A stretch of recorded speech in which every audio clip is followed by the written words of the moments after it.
Hey, want to keep your Nintendo Switch save data safe?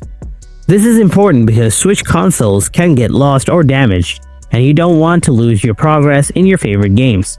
In this video, I'll show you how to use CloudSave to back up your save data. First, make sure you have Nintendo Switch Online. CloudSaves require a Nintendo Switch Online subscription. If you don't have it, go to System Settings.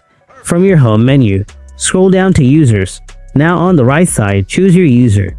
Then scroll down to Nintendo Switch Online section. Select Check Your Subscriptions. Wait for this to load up. This can take up to a minute sometimes. Now on this page, go to Membership Options. Here you will have a few packages to purchase the online subscription. So choose whatever you like from here and subscribe.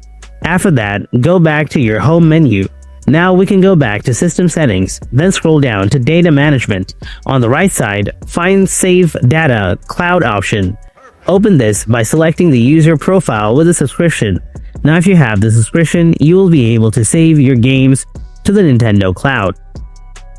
I don't have a subscription, so it's showing me this, but the paid users can access this feature pretty easily. And that's it. With CloudSaves, your Nintendo Switch save progress is always safe, even if your console is lost or damaged. If this video helps you out, then hit that like button, subscribe for more Switch tips, and comment which game you're backing up first. And I'll see you in the next video.